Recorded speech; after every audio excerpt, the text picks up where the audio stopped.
बिस्मिल्लाहिर्रहमानिर्रहीम। अस्सलाम वालेकुम। मैं हूं अहमद हुसैन। तो आज मैं अपने यूट्यूब फैमिली मेम्बर्स के लिए एक स्पेशल रेसिपी लेकर आया हूं। तो आज की इस रेसिपी में हम बनाएंगे चाय। सर्दी हो या गर्मी, चाय से भला कौन इनकार करता है। नाश्ते में तो हर हाल में मस्ट है। अगर चाय का जायका अच्छा ना हो तो नाश्ता अधूरा सा रह जाता है।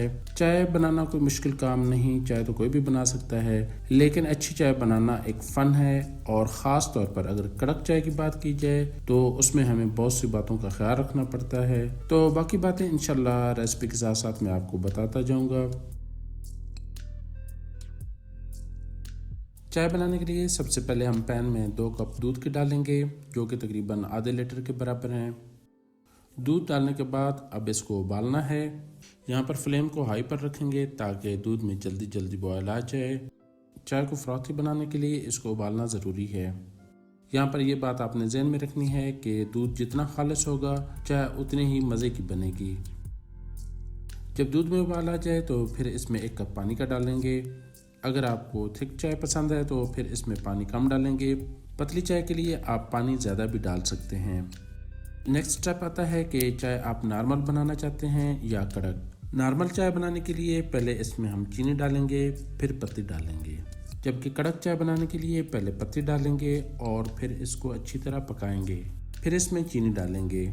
इन तमाम बातों का एक मियारी और अच्छी चाय बनाने पर काफ़ी गहरा ताल्लुक होता है। जब दोबारा दूध में बॉयल आ जाए तो फिर इसमें 3 चाय के चम्मच पत्ती डालेंगे। अब इसको हल्की आंच पर हम 2 से 3 मिनट्स के लिए पकाएंगे ताकि पत्ती का कलर और जो फ्लेवर है वो दूध के अंदर आ जाए। अगर बहुत ज़्यादा कड़क चाय आपको पसंद है तो पत्ती की मिकदार आप बढ़ा भी सकते हैं। पत्ती कोई भी अच्छे ब्रांड की आप इस्तेमाल कर सकते हैं जो आपको पसंद हो। यहाँ पर आप देखें तो पत्ती का जो कलर है वो दूध के अंदर आ चुका है। अब इसके अंदर चीनी डालेंगे। चीनी 3 चाय के चम्मच डालेंगे, या आप अपनी मर्ज़ी से कम या ज़्यादा कर सकते हैं। नॉर्मल 1 कप के लिए 1 चाय के चम्मच चीनी इस्तेमाल करते हैं।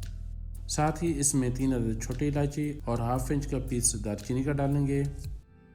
इनसे चाय का जो फ्लेवर है वो और भी अच्छा बन जाता है। यहाँ पर जो बात नोट करने वाली है कि ये चीज़ें हमने चाय के अंदर पहले क्यों नहीं डाली, तो उसकी वजह यह है कि अगर ये चीज़ें आप स्टार्टिंग में डाल देंगे तो इनका जो फ्लेवर है वो बहुत ज़्यादा हो जाएगा, तो फिर जो चाय का मज़ा है वो ख़राब हो जाएगा। तो इसलिए हम इस स्टेज पर डालते हैं ताकि इनका जो फ्लेवर है वो बिल्कुल हल्का सा आए।